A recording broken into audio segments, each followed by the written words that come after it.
Welcome to the Bands of Bakersfield Podcast. I'm your host, Mike Peters, and that song you just heard was by Beware the Sleeping Giant. First of all, before we get into that song, you guys go around and introduce yourselves real quick. Start off, Sean. My name is Sean. Yes. I'm the lead singer, songwriter, and rhythm guitarist of Beware the Sleeping Giant. My name is Sean. I'm the drummer of Beware the Sleeping Giant. Oh, this band's weird. My name is also my name is Paul. I am the bassist. Eric, guitar. Cool. Okay, first thing I want to get into is you already kind of know that we want to talk about the songs and what they're about and all that good stuff, what inspired them musically and lyrically. Well, I'll start off with you. I'm assuming you're not specifically just talking about wolves. I'm assuming that's a metaphor of some kind. So you mind getting into that a little bit? And if it's uncomfortable, too bad. Just tell me anyway. No, I don't mind. You've had 5 beers, so you should be good. Yeah, no, I'm solid, bro. No, I've not had 5 Yeah, beers. what inspired it? What's it about? Is Don't it just answer that. is it just a vague metaphoric meaning that could go in several directions, or what's it mean to you? That's more specific. So the song to me, when I was writing it, I was thinking of something that didn't have a happy ending, because the song itself is almost about conforming, and it's like you're trying to conform to a certain lifestyle, and you can't escape it, and before you know it, it's taken over you, and then that's it. And so the song itself, I feel like it starts with this hope of you have this disguise, you're trying to blend in, right? But then in the end, it ends up taking you over, and then you end up losing. Right on. So I was trying to find. So the goal in this person's mind, they got it, and it didn't lead to anything good. Kind of. Is that accurate? Kind of. Yeah. Right. So it's something trying to like you're trying to blend in. You don't want people to know who you are individually.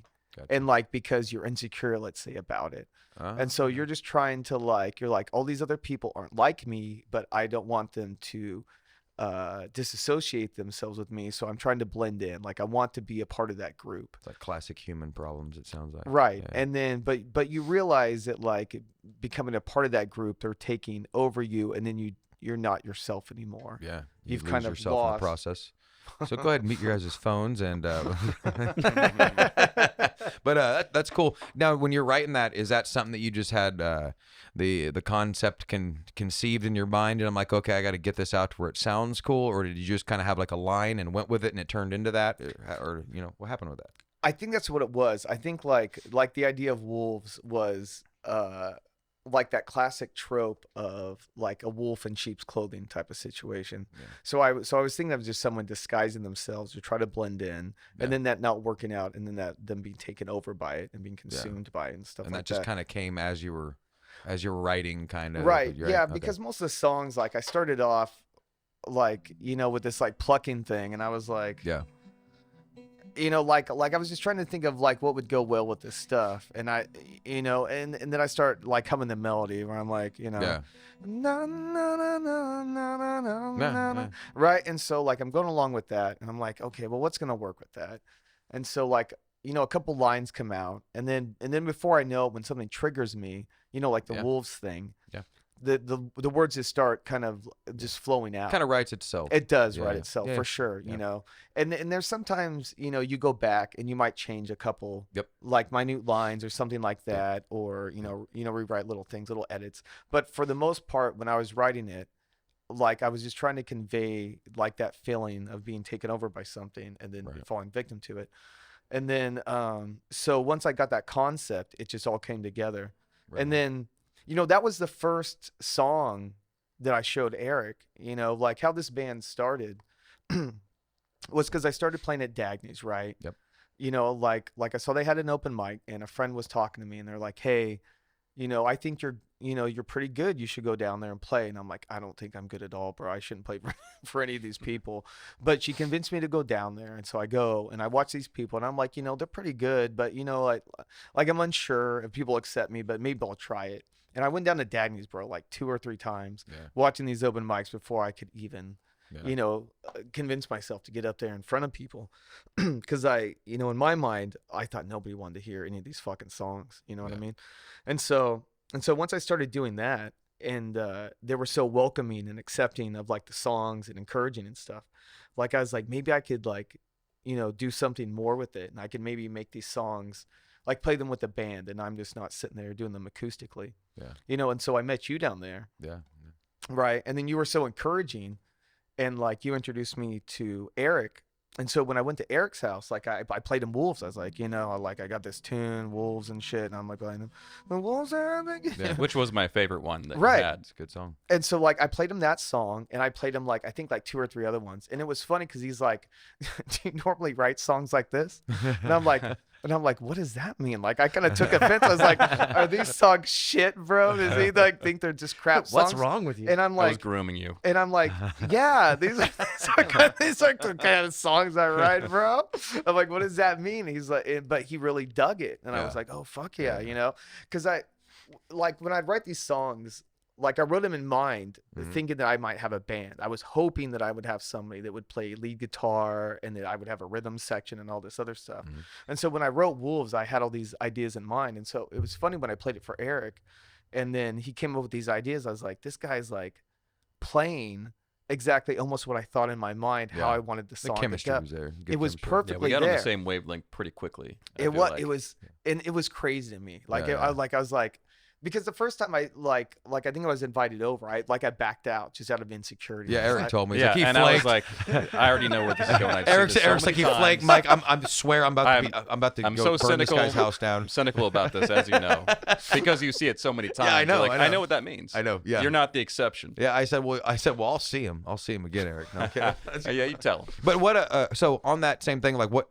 When you guys are adding your thing, I mean, you just kind of Sean comes out with these, songs about animals and stuff, and you Yep. guys just start playing along. And do you have any point the song in any direction specifically, or does he have it pretty much composed or constructed, and you guys just kind of put the shimmer and the backbone in it? Sometimes it's a bit of that. Other times it takes its own direction. But he generally brings the prepackaged song to us. Yeah. And then we flush it out as a band. Yeah. And you work out the details there. Yeah, in general. Sometimes that, or it starts with a guitar riff, which Then we you got a build couple around songs that. like that. But And will you write around riffs sometimes? If Eric has a killer riff, and you'll write around that sometimes. Right. So like we had this song, Girl in the Troubled Home. Like Eric had this riff, and like I'd written the song. Like I have a lot of songs, bro. Like I've been writing songs since I was like 14. Yeah. A little bit younger. So I always had I have like probably like 100 or so songs.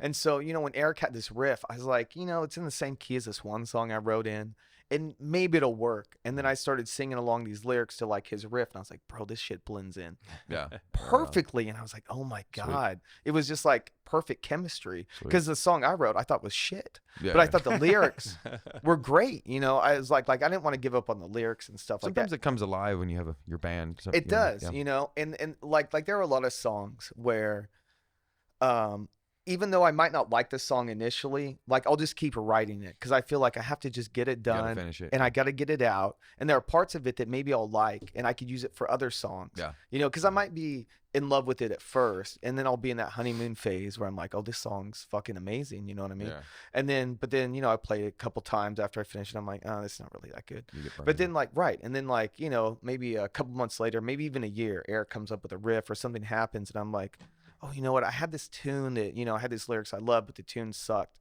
And I'll use those lyrics yeah, for fucking Eric's, riffs and stuff like It's that. a kind of free fall. You guys are just kind of always looking for what's gonna fit the mold. and stuff. Exactly. No, that's exactly what we're doing. Let's go around the table real quick. Just a little bit. Brie, you guys can elaborate a little bit, obviously, for it to make sense. But you said you've been writing songs since you were 14. As brief as you can, I guess. How'd you get into music? How'd you get into playing music? Who got you into music? What music were you listening to when you were a kid that made you want to play? And then can I just go? You know what I mean? Okay. Yeah. I'm always curious to where the backgrounds come from. Yours is going to be really interesting, I think. 'cause So so weird. so I was that typical kid where I was like I was a loner, and I didn't have many people to relate to. And I remember a family friend was like, bro, if you learn to play guitar, chicks are going to like you. And I was like, really? You It's think that's true. going to work? It's weird, but it's true. And I'm like, okay, I'll try that.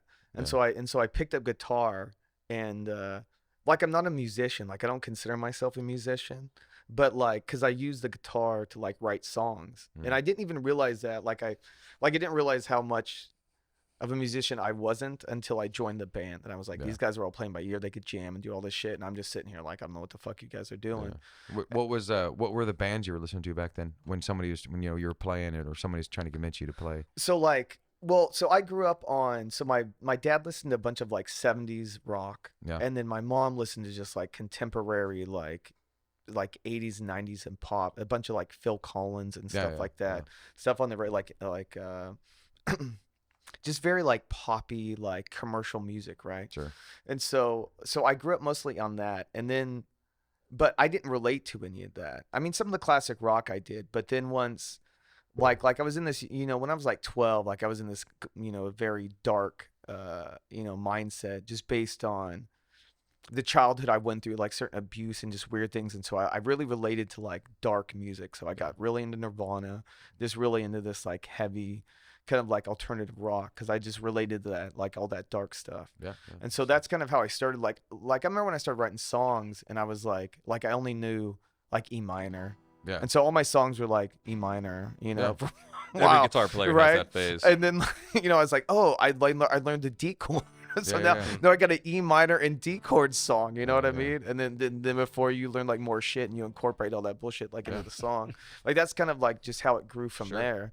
And then so my influences were like a lot of classic rock, a lot of contemporary pop, and then I started listening to like alternative rock in the 90s and the very dark stuff. And then I had a family friend that was encouraging me, the guy that encouraged me to play guitar, and he had like this huge trove of like CDs from like 50s to like the 80s, and he would just let me listen to whatever I wanted. And so I would just sit there and I would just listen to all types of music to inspire me to like write different songs. And that's kind of how like I grew my songwriting from there. Started there. What about you, other Sean? Sean 2 drummer. Do I have to talk? Yeah, kind of do. No, I also 70s rock, man. Yeah. Eagles, Boston Bad Company, Steely Dan, Rush. That's all the stuff like when you were getting into music / right before it. Well, that's just what I listened to growing up, man. Oh, okay. And a lot of country too, man. Like Garth Brooks, Brooks and Dunn. The 90s stuff. Like, the 90s stuff. But my interest in drums actually started when I heard Sublime for the first time. I don't know. Really? That's still my all-time favorite band, Sublime. Yeah. But that just something about it made you want to start hitting. Yeah, I don't know, man. Took off from there, and then I was in started the first band I was in was actually a punk band, ESX. Yeah. Talking about bands way back in the day. I don't know. 20 years ago, I played my first show at Jerry's. Probably more than 20 years ago now, but yeah, man. Was big into punk. But hey, Sean, now's not Sublime time. Yeah. I'm trying to get background music. I started to nodding my head when he started playing that. I was like, all right, here we go. You're gonna get a copyright strike, dude. So what's the Sublime's drummer name? What he got you into wanting to be a drummer though? I guess, man. I don't know. Just something about it. Just it's funny because he told me that the reason he started playing drums is because of me. So he's stroking my ego. Hey, no, seriously, man. No, the truth comes out. We were in drumline together, and I was just always just like kind of a drumline guy. I didn't want to pursue like drums. I wanted to fucking play football in high school. Yeah. And stuff. So yeah. And man, I ended up in the marching band, and seeing this dude's drum set for the first time was like, oh really? Holy fucking shit! And watching him jam, and like we had a lot of the same musical interests, and like we both were into punk and that's cool and shit like that. And then like it just took off from there, man.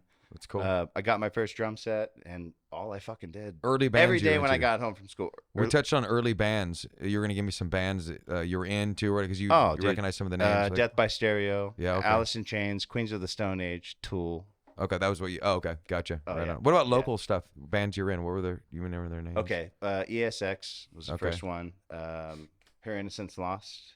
I don't know them. No. Yeah, probably one of those Jerry's bands. Automatic Redial. I've seen them on the flyer a bunch. I remember that. Shout out to the Bledsoe family. Okay.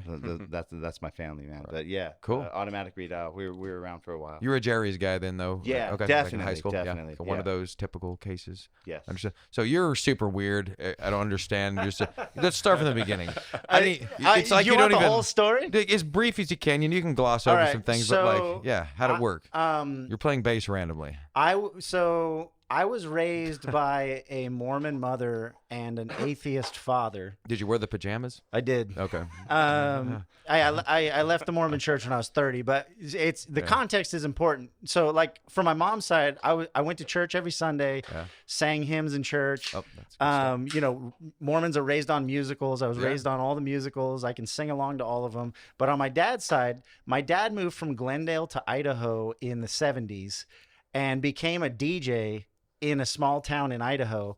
And the reason there was no internet back then, right? Yeah. So he was from California. He had a huge record collection, bunch of funk and like, you know, 70s, like disco funk and like underground rock stuff. He moves up to Idaho and he had all this music that nobody there, like, he basically brought funk to Pocatello, Idaho. They were like 50 years behind everything. And so he got a job on the radio. That's why we pronounce our name Royer. It's Royer, but he was like, hey, Scott Royer, what do you say? Oh, really? So he was a DJ.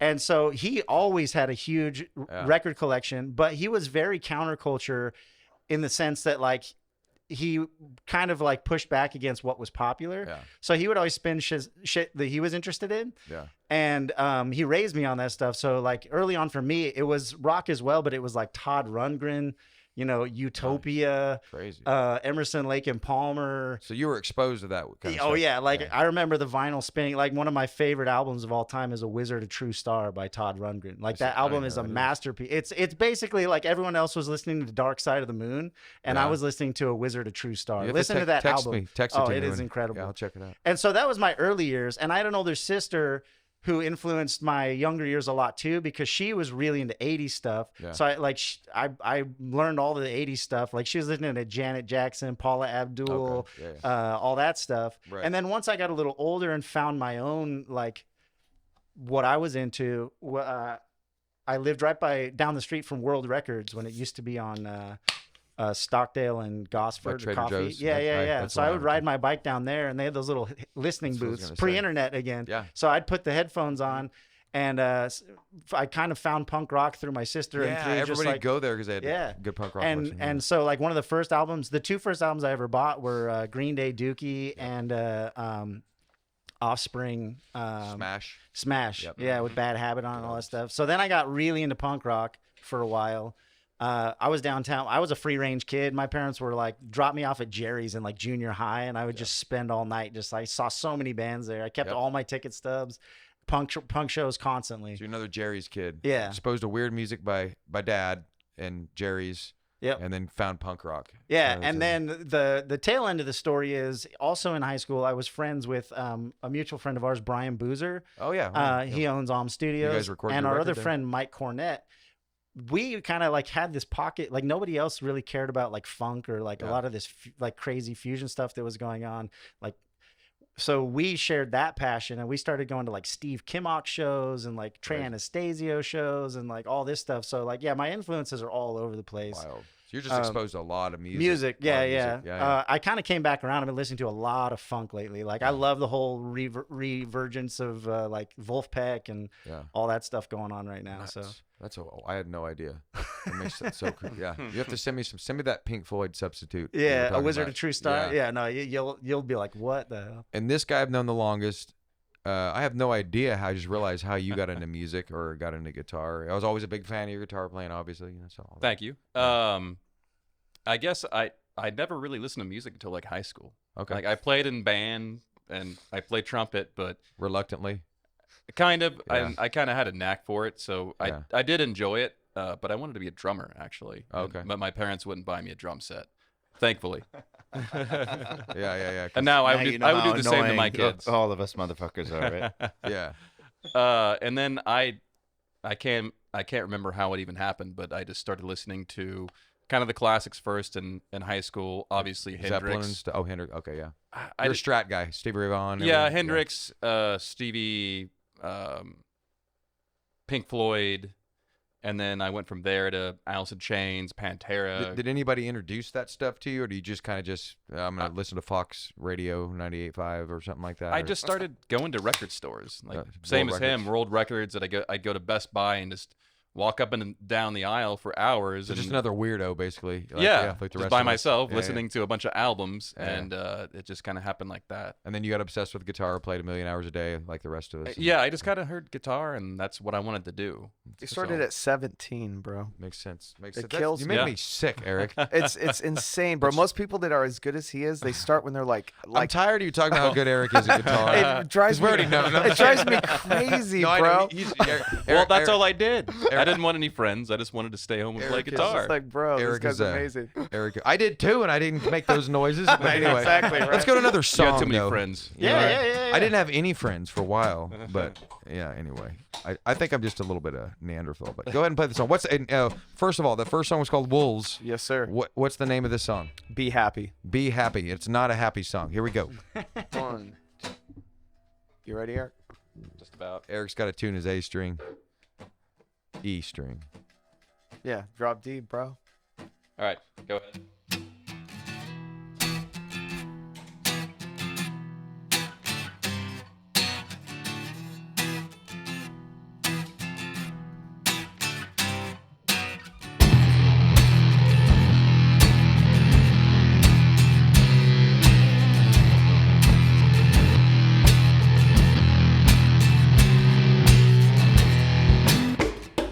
I smell it on your skin. Can I just see you are wearing thin? No more excuses, I know where you've been. You stupid fucking little whore. I never wanted you more. Unkept, unclean. Where you're built me happy. Unfed, unseen. Fragilize me happy.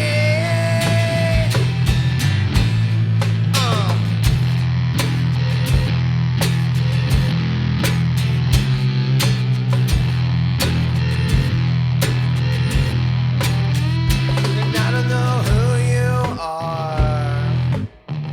An unknown entity with no regard.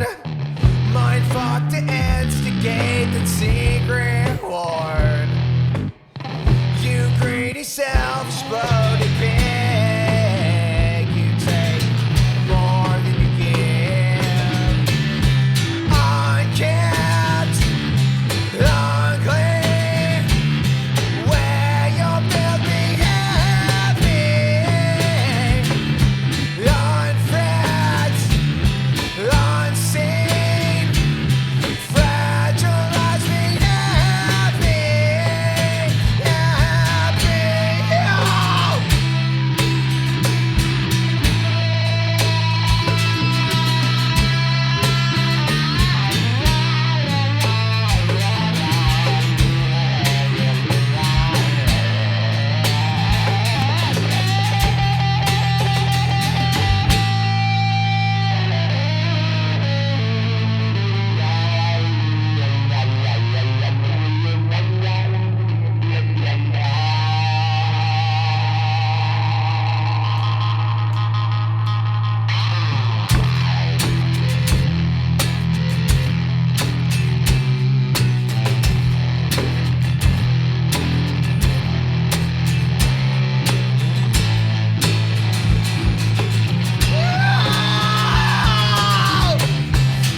Unkept, unclean. Where you're built me happy. Unfed, unseen. Fragilize me happy. Happy. Oh,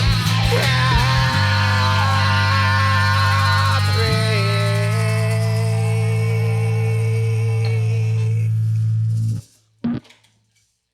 You sound very unhappy for a song. named Be Happy. Don't worry, be happy. Those first two are definitely those are probably some of my. I'd say those might be my favorite songs you guys do. As always, what I'm assuming you wrote the lyrics to it. Singer Sean did. So, like, what'd you write about again? Let's get a little bit. Okay, so with this song, and how did that spark it to where you guys stopped in the middle of a song and he does weird like noises and then you guys come back? We'll get into that. Tell me what it's about first. Yeah. We just stopped there and we're like, where do we go from here? That's what I was wondering. I was like, they just sound like they're really smart in here, or they're just like an accident. They're like, oh no, let's not stop. Just do some shit here and then we'll figure out where to go. Kind of. Like afterwards. There you go. Improvise. I had that, bro. I had that riff for like a long, like I had that riff since I was like 18. Oh, this yeah. whole, and like I had no idea what to do with it because I didn't feel like I could play it by myself. Anyways, so like once the band started, I was like, I got this riff song, and then it occurred to me like a spark kind of went off, and so it was kind of during the Me Too movement, honestly. Oh. And so so this song is kind of about like mostly kind About of getting like raped. a little bit, bro. Wow. It's about Weinstein. It's about Jeffrey Epstein. it's about because the first verse is from the perspective of the predator, and the second verse is from the perspective of the victim, right? And so the chorus kind of aligns with both of that. And wow. and so that's kind of what I was thinking of. Oh geez, man, that's some dark places. You But went into. well, because most of the stuff I You write were a disturbed 12-year-old. I was kidding. no, most of the stuff I write about is shit that either like irritates me or just pisses me off, or something that's just like is in the news and it just completely intrigues me and I have to have an opinion on it. Gotta get it out. Exactly, right? No, totally. And so that was basically the idea behind the song. It's a very good song. It's a very good song. Anything like, did he pretty much have it structured out when he brought it to you guys, or how much play did you guys have into just the structure of the song? I mean, or did he have the verse chorus mojo already figured out? I'm assuming you guys stopped because the drummer Sean, because he wanted to hit the sticks together by himself to come back in. I'm just kidding. I think that's kind of like how I presented the song, I thought, and we were just trying to figure out like how to get back to the verse. Okay, yeah, makes sense. Because I had the because I had the riff, and It's stuff. already got that drive to it right there. It's Yeah. Right. Boom, boom. It feels good coming right you know back what I into mean? it. Yeah. It's like a new intro, kind of like he starts off with an acoustic the first time, it ends and goes into space noises, and then bam, it kind of hits you. It's kind of Right. I like that about that song though. Yeah, and I liked having the idea of Nirvana inspired this, the whole like just the CA down Okay. down down down Right on. down down down down down. Right I know, on. I just felt like that just kind of hit really well, but I didn't know how to get back, for like a guitar, like after the end of the guitar solo, because I had these ideas of where it goes down down down down down. Eric's all doing blah blah, but I didn't know how to get back without it. We're kind of pausing on that. She just did it that way. And then Eric just kind of came up with this. Somewhere along the line where just let it ring out right there. Yeah. Right. Let it ring out. Yeah. And then Let it air out. And then Eric came up with this amazing fucking thing to kind of bridge it together. Yeah. And Yeah, it he was just- like right back into it. He was inspired by laser guns. And that song. No, it was really cool though. I really like that song. He's got so many contraptions over there in his pedal board. And they're always changing. Yeah, it makes me sick. Throw up my mouth a little bit. Frankenstein I pedal know. board. It's so There's like all these lights. It looks like a NASA spaceship. I don't even Control have the panel. biggest pedal board in town. You don't? No, like Who our does? our I mean, I'm sure a cover band Jaron has a band. bigger pedal board than Does I he? do, and I think the difference is his is like all nicely organized, and yours is just like strap it down and play the fucking music. it's more organized than it was. But I'm not. I don't know. Yeah. Well, see, I mean, Eric's, it looks impressive. There's like a lot of lights. Yeah, it can do a lot for sure. I love how Eric wants to have a different sound almost on each song. Yeah. Like he doesn't want to have his guitar sound the same way. He's always pushing something. He is, He's getting bro. a different, you know what I mean? And He's that- been like that since I met him. You know what I mean? it's good. very It's a good It started impressive. out more simple, and it got more and more complicated over time. Yeah, but to me, you're pushing stuff when I still play like 3-chord songs. You know what I mean? So, yeah. But you do it better than most people. Well, I don't know about that, but it's a compliment. Thank you. But one thing I want to talk about too. We didn't really touch on this before the first one. We don't need to get stuck on this one. But how'd you guys meet? Like, tell me that story a little bit, or like who? Well, I can kind of pick up where Sean left off. Okay. Yeah. Because we talked about, you introduced him to Eric. He went over to So Eric's place. You guys met because open mic, because I was there. Beth Yeah, said this Dad guy's Gaze. good. I and called we Eric. just happened to have hung out Yeah. for whatever reason.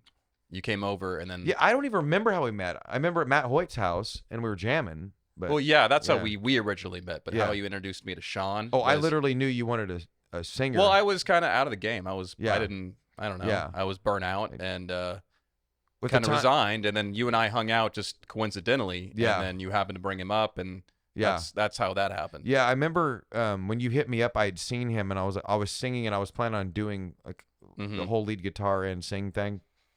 And now, anyway, that's another thing. But and if it would not been for the fact that I was trying to attempt what you call singing at the time, I would have just not told you about him and Kept it for yourself. I don't blame you. Yeah, and so, but when you're like, That's any very singers, generous. and I was like, well, I'm singing, but now I'm doing lead guitar and all that, and I don't really have a rig anymore and all that. Yeah.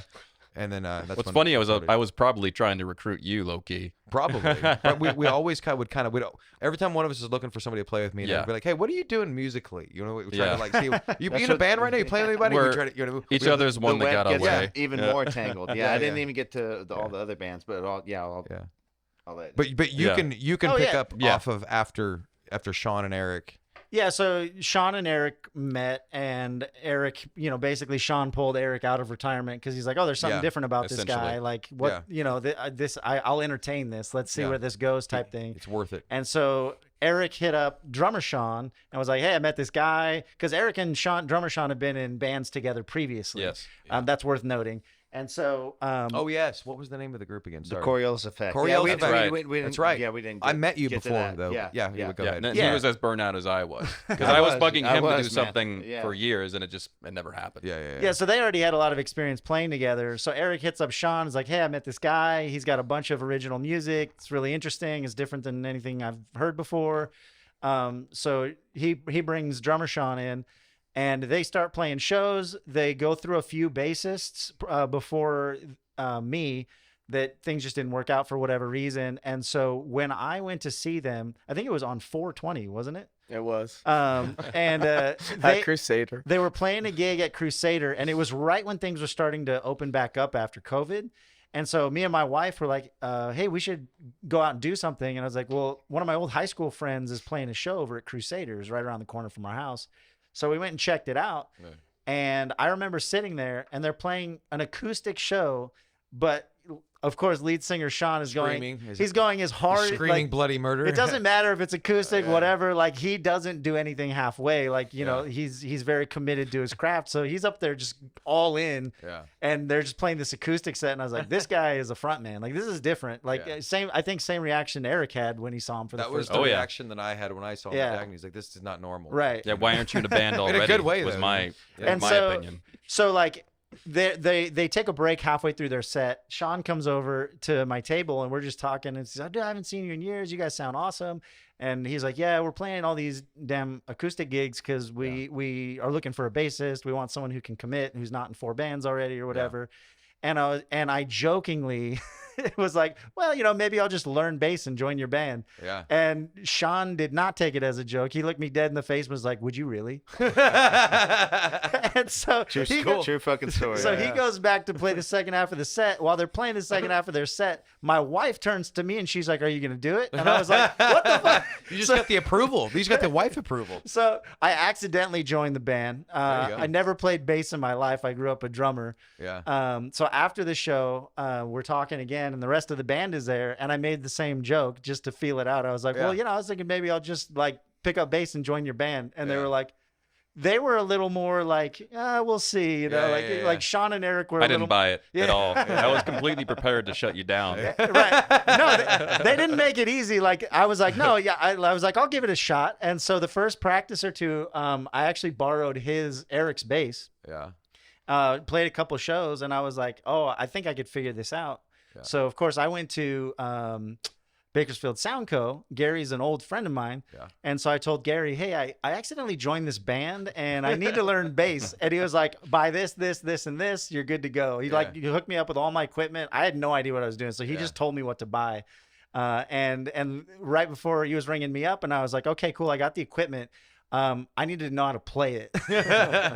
And so Gary was like, I'll give you lessons. So I took lessons from Gary for like the first few months Yeah. because I know I didn't take lessons when I first started doing drum set, and I learned bad habits. Yeah. And I was like, if I pick up another instrument, I don't want to learn bad habits, especially bass, you know? Yeah. So having takes those so much time to unlearn the bad right. habits. So having that crash course from Gary for a few months really set me up for success. And I practiced like 5 hours a day for like the first few months. That's what Eric told me. I talked to him because at one point he's like, yeah, we had to drop our bass player or whatever. I can't remember the details, but then he's like, we got this bass player that doesn't know how, but he's taking lessons from Gary. So I think I'm going to hold out and see how this goes. You know, I was totally ready to give him the shot. Yeah, but, you know, as I said earlier, I'm cynical about that stuff. So you know. Yeah. But I remember it was like it was kind of a big deal. It was like, well, he's getting lessons actually, and he bought gear. So maybe we should keep him around. No, he did the work. Yeah, he demonstrated that. He plays good. He plays great. Absolutely. So yeah, it's been like a year and a half, I think, that I since I started playing. So that sounds about right. But I'm obsessive about things too. Like once I decide to do something, I just kind of go all in. And so that's kind of how this all came together. And then Sean's just always been around, or Sean's plural. There's two of them. Right on. That's cool. And you guys are just like gigging like maniacs and stuff like that. Well, yeah. Oh, and you got a record you did with Boozer. Yeah, right? We cut an EP with Brian Boozer, which that's a cool story too, because we were in drumline with him in high school. Okay. It was the first time all three of us were in a room since high school. Right. How many songs are on that? Like five? Five. Okay, cool. 5. We'll get into that a little bit more too after before this is over. You guys are going to tell everybody where to find your guys' stuff. Absolutely. At and all that kind of. You know what? Let's go into song 3. Let's do it. What's this one called, Sean? So this is called Return to Earth. Return to Earth. Is it a Star Wars song? No, it is not on the EP. Say it's fitting to Eric's guitar playing. But it's a psychedelic kind of song. Close to Star Wars. Yeah, so after we play it, I could chat me about it. Tell me about it. Perfect. Yeah. You guys ready? Okay. Get it.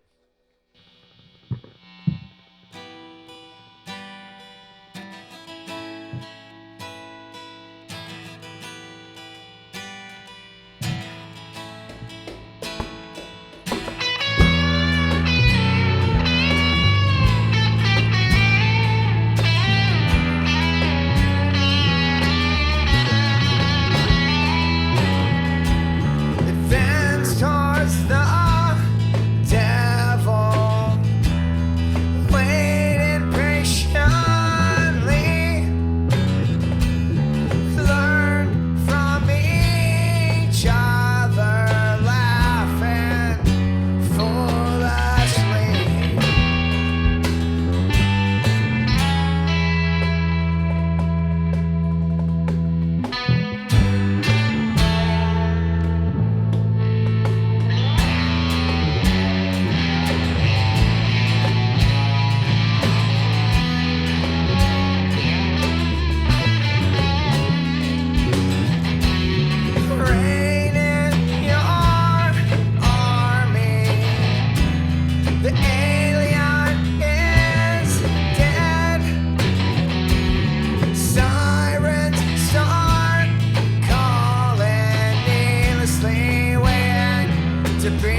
return to earth, swallowed by the ocean.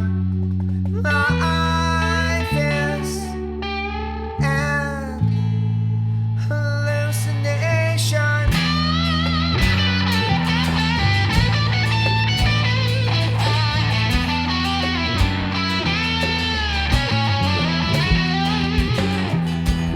Perceptual distortion. DSM-5. Perceptual distortion. Demonic mind. Hello out there. Is anyone here? Return to earth.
Nice. I haven't heard that one yet. Did you guys play that at our album release show? I don't remember. Yeah, bro. Yeah, we played them all. Oh, okay. Yeah, Wow. bro. We have like it's ridiculous. Sounded good. That was We good.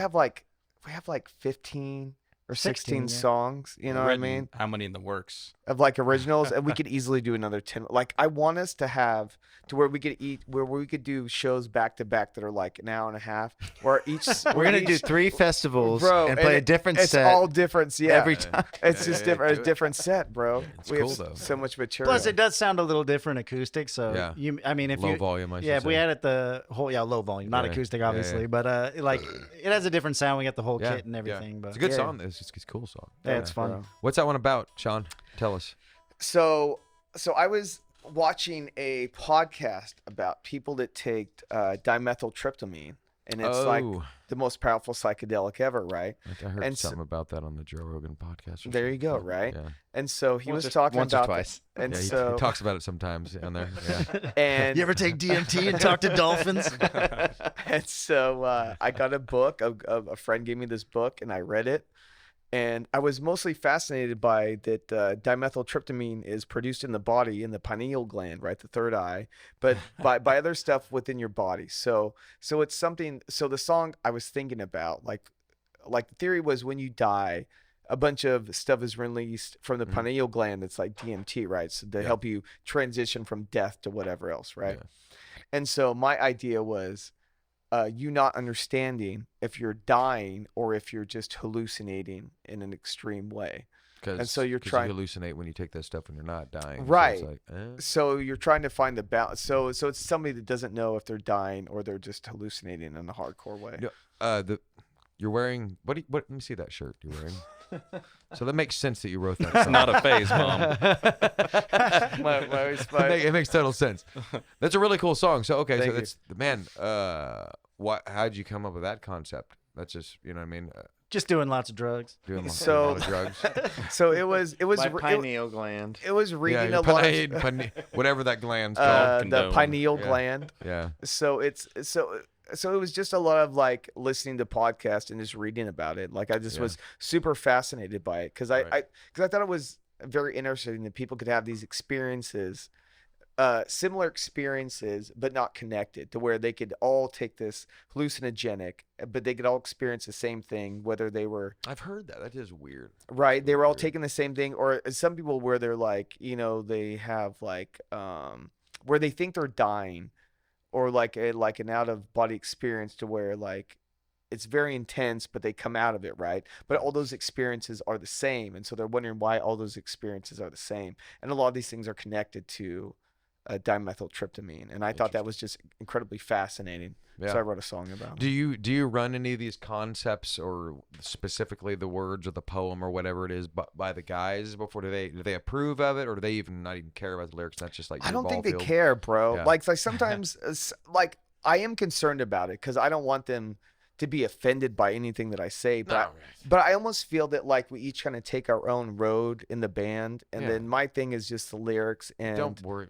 and so I'm not I don't know if trying we to get into that like, subject right now, but but like because I don't want to upset anybody, but I don't think they even think about I hate to break like it to that. you. You already have upset people, and you probably will again someday. So You know what I mean? Because I just want to be genuine with like with then what you're I'm gonna saying. really upset people. You know what I mean? Genuine. But Half no. of us have quit before we get out. Oh, because he wrote a song about drugs and I didn't know what that was about. Now Oh. you know, and I'm so offended. yeah, Well, Sean's How out. dare you? Yeah, well, that's it. We just did this, broke up on the podcast. Well, I think what's most embarrassing is when people don't put anything behind their lyrics, and it's just vapid it's bullshit. stupid. It's stupid. Because I think what sticks with people is obviously it's the melody first, Yeah, yeah. but of course. but what keeps you there is what's behind the lyrics. Like what keeps you going back to that song is like the quality of the content within it, right? Yeah, right. That's And why people so- like folk songs. There's lots of stories and stuff. Yeah. Right, exactly.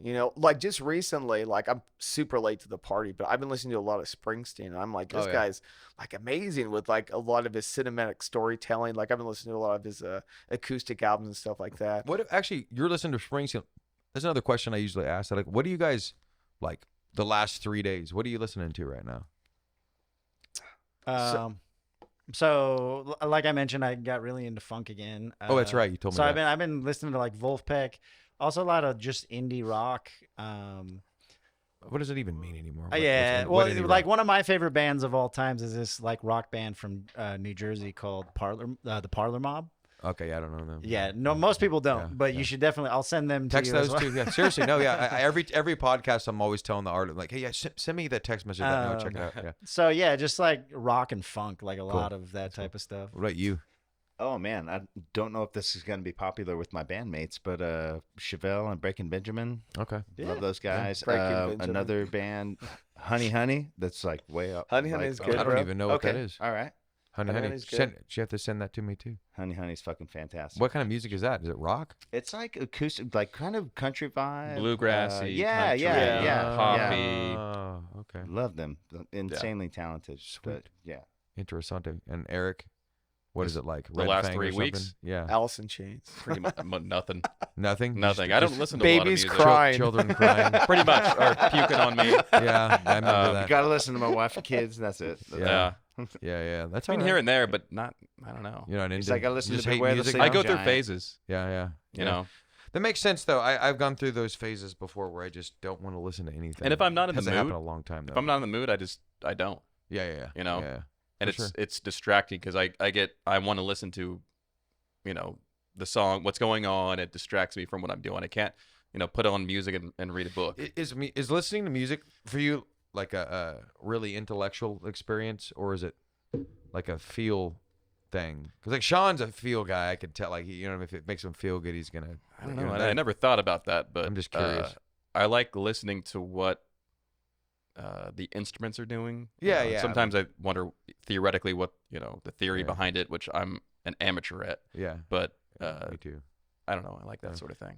What okay, that makes sense. I was just curious. You seem like the But kind of- Eric, I feel like you said nothing that I didn't- kind of bothers my- me, man. my Like, question- yeah, we I gotta go get through you phases. listening. my question wasn't. You only that- listen not, to our not like music. gonna like oh shit, you're gonna Eric's quit the like- band. Like I play guitar in my free time. I do Eric's that like, still. I'm in a band. I play music forever, pretty good, but I don't listen to music. No, I said intellectual experience. That's probably not a. It's not that the best pretentious. question. I'm not. Yeah. Yeah. This is the question that I like to ask this one. I think I ask it a little different every time. But the concept's the same. You guys, all you guys are married except for the guy chugging beers right there. No, but you guys got stuff going. You got jobs, whatever. Life happens. You know what I mean? You guys are busy. Is what I'm getting at. You guys like playing music. You've all played at home before. You Yeah. could be playing at home still. It's a lot more convenient and conducive to just scheduling a life and all that stuff, especially you married guys with kids and all that kind of thing. Why do you guys do this? Why do you write songs, or why do you want to play original songs when you could already play songs already written and save a lot of time? This is a pain. It's really difficult. It's time consuming. People piss you off. Your bandmates piss you off or irritate you. You know what I mean? It's expensive. You have to do a bunch of stuff you don't want to deal with. So maybe, do it individually if you can.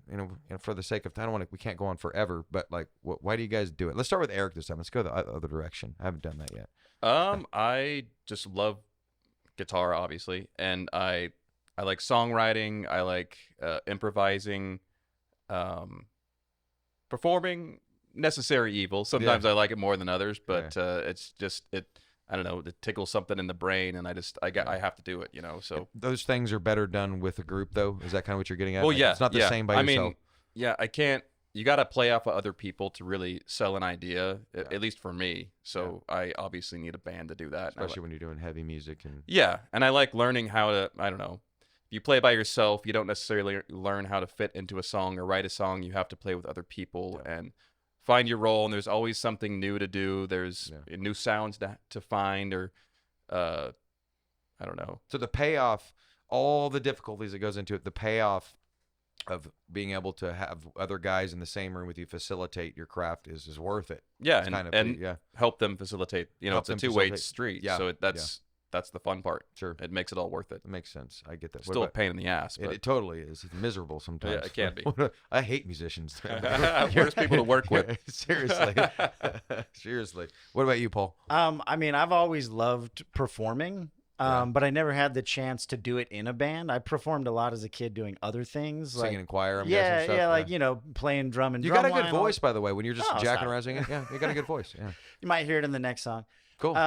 But no, so for me, it's twofold really. One, I'm an extreme extrovert. I just love being around people. I literally keep my house clean in case a party breaks out. Really? I will be like, hey, let's go to my house. If a place closes, I'll be like, we're all going to my house. That's cool. And so there's that aspect of it, the social aspect for me. I grew up going to live music.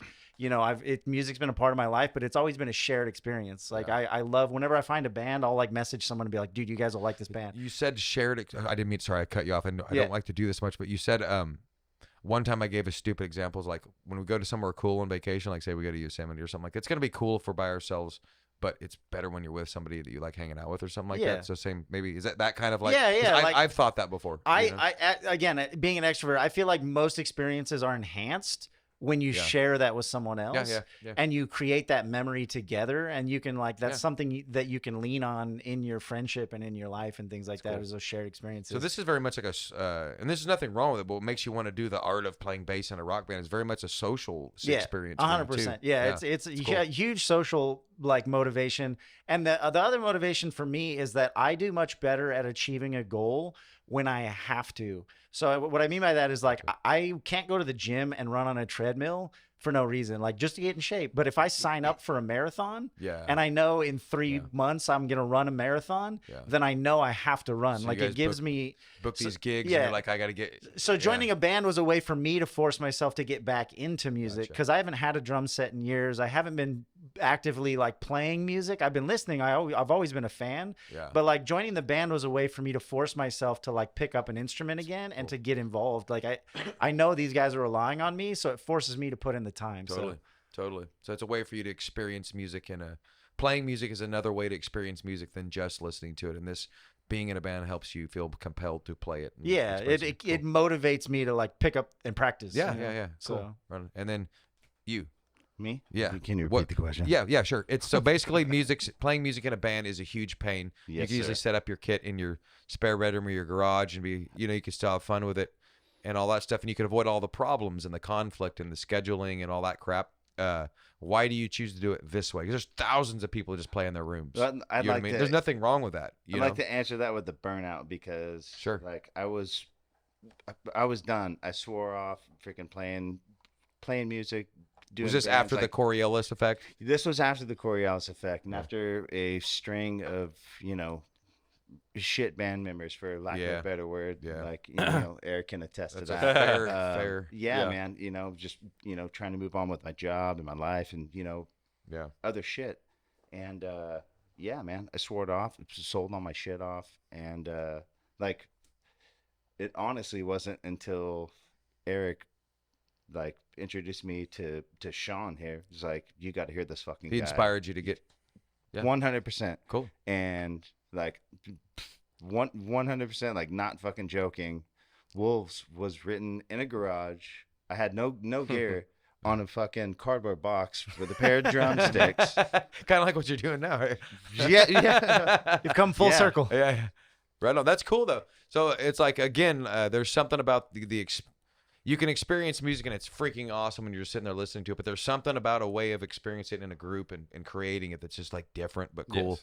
And again, he inspired you to want to experience it like that. Absolutely. If I'm correct. Yeah, It's cool. man. And also, man, like the shows back then, the shows now, like Yeah. I don't know if you call it a high, but like the just the feeling you get, the like out of the When you know some people actually crowd, like it. the crowd reaction, and Yeah. I've like hearing a song like mastered perfectly that Yeah. you bled 100 of fucking hours into. Yeah. It's like Yeah. it's It was fucking just incredible, a figment man. of There's somebody's nothing like that. imagination, Yeah. and then now collectively you're doing this cool thing. Yeah. Yeah, Totally. nothing like it. Yeah. Totally. And then Sean, you're just, drugs. Is that what got you into it? I'm just kidding. No, do you need me to repeat the question or you got it? No, I'm good. Cool. So like I was joking too. like I Sorry. only got into it, bro, because I got cancer. Like as soon as I got cancer. When did you get cancer, if you don't mind my asking? We don't have to talk about So this. I if you don't was want to. no, it's fine. So I was like 37 when I got cancer. I'm 40. I'm gonna be 41 on the 14th of this month, and so it was like several years ago, and I got cancer, and I was like, oh fuck. So I was going through the treatment Mhm. and everything, and I was like, I never did anything, bro. I got all these fucking songs. I never even tried because I just thought I was shit. I didn't think anybody would want to hear my music, and I just defeated myself personally. And then I heard about that open mic night, right? And so once that's started happening, I was just like I knew that I had to pursue it because when I was going through chemo, like I just kept thinking like I never even tried, bro. Like I just sat there and I defeated myself, and I didn't give myself the opportunity to even like put these songs forward for anybody or to like get a band together or anything like that. And I was like, I gotta at least fucking try.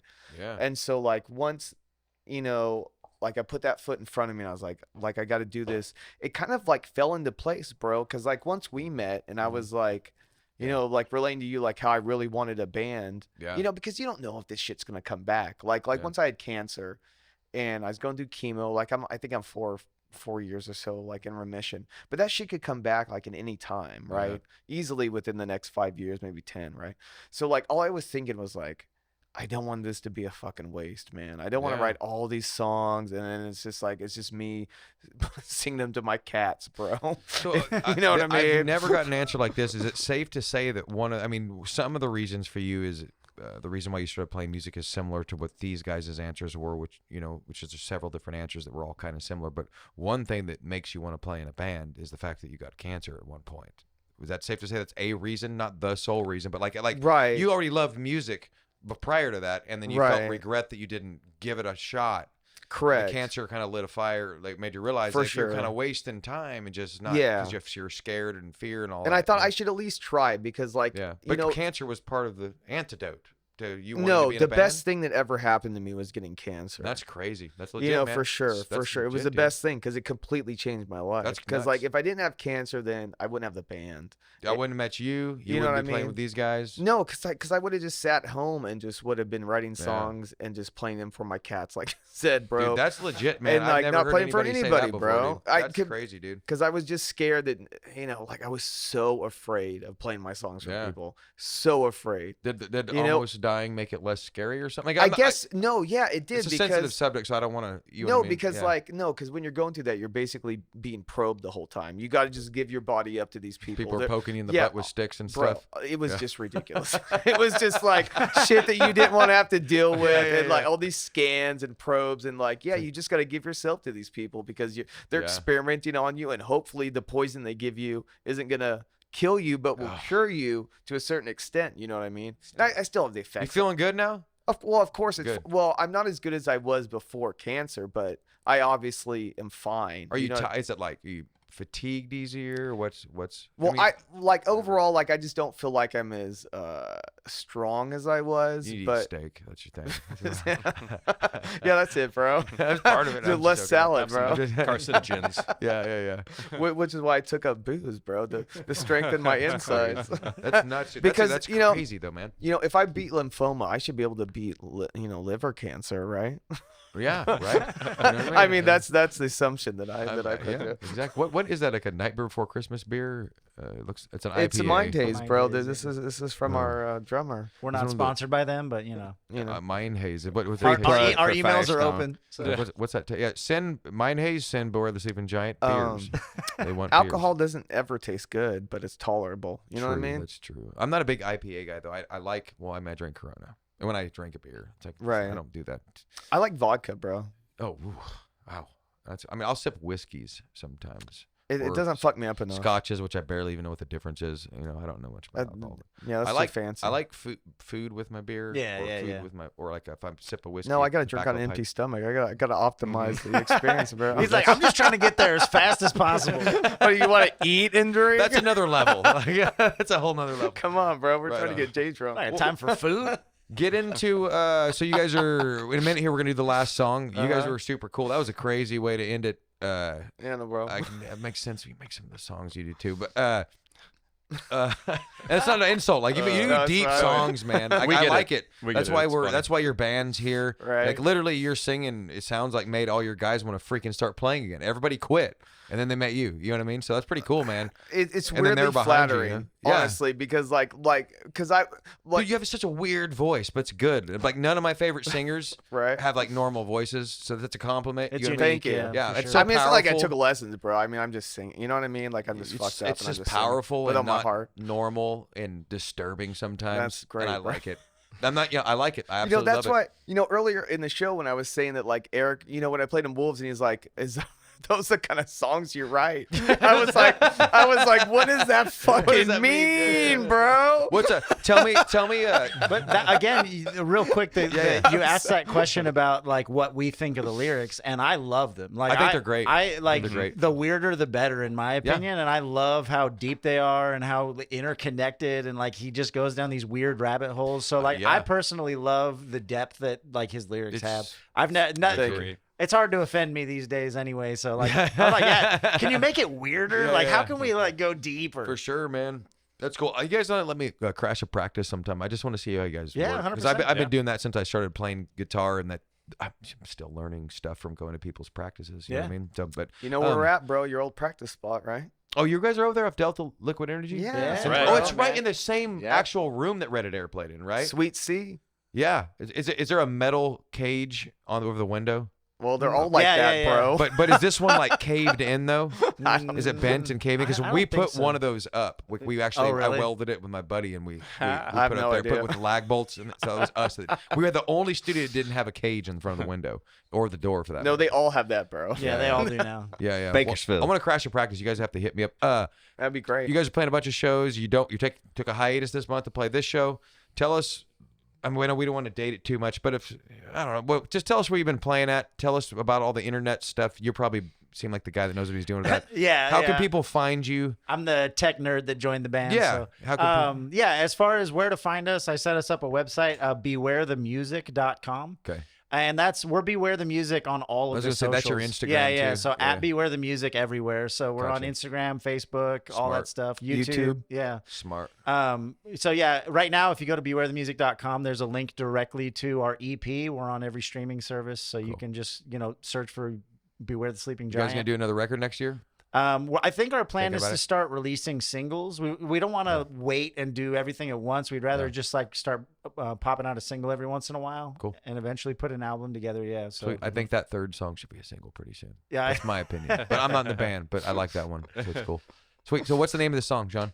I got plans. Cool. The next one's called "I Got Plans." So before we got Alan here. Yeah, before we go into it, this guy always I always forgets forget about this it now. shit. I crumbled up the notes. Sorry, Alan. Promos the band, but forgets to promo the podcast. Yes. So get it in there. yeah. Yeah. Everybody, this is Alan, by the way. He does everything else but sit here and talk.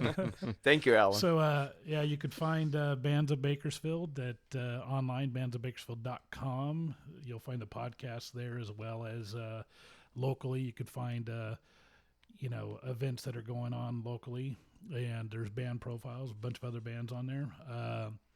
On social media, we're Bands of Bakersfield on everything, but I think Twitter, it's Bands of Bako, and yeah. Nice. Too, my Michael Monsters account got hacked, so you got to find another one. I know. But, anyway, sorry, It's Alan. the real Michael. It's the real Monsters. Michael and the Monsters. Anyway. And I just personally want to Someone say, tried to sell me. If I was going to buy clothes, I was like, it's Christmas time. I'm going to buy some clothes for my daughter Bro, from somebody. your password shouldn't be password 1, 2, 3, 4, bro. It wasn't. They clicked it. Anyway, sorry. I'm making it. This is my fault, Alan. But it makes for a really interesting ending of the podcast.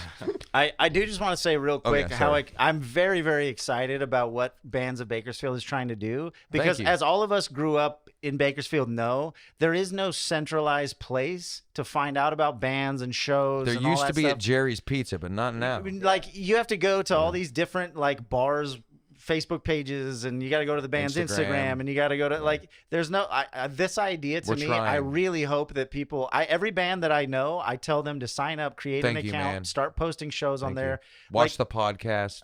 Because I'm always, there's nights where we're like, hey, let's go out and like listen to live music, and Yeah, it's we'll fun. miss shows of bands that You we came love. to one of my random solo shows one time. Yeah, if we know about it, we'll go. But half the time we don't know because we can't check every page every day. You know, so Bands of Bakersfield's trying our best to do what we can with that website, but we can't do it without the bands. no, they gotta get on You and know do what I mean? it. And I get it; it's another thing to do, but we're trying to avoid the algorithms and all that stuff. And No, we're like, definitely what the using thing. it. As soon as I found out about it, we went on there and set up the whole profile. Appreciate I that. think it's such a great idea. That means a lot, man. So yeah, listen to the podcast, guys. Do the website thingamajigger, like Paul said to do. What's the name of the song again, Sean? You told me once. I got plans. He's got plans. That means he probably doesn't, or they're going to get messed up in the song. So go ahead and let's go. Have a good night, guys.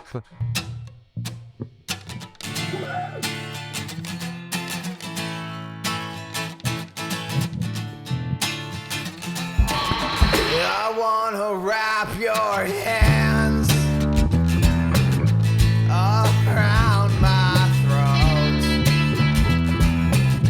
Can you feel my pulse begin to rattle and choke? I feel I'm losing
guessing you guys got to go home. Otherwise, I'd say let's get Mexican food. I'm down. I'm down too, bro. I mean, I'm supposed to give him a ride home.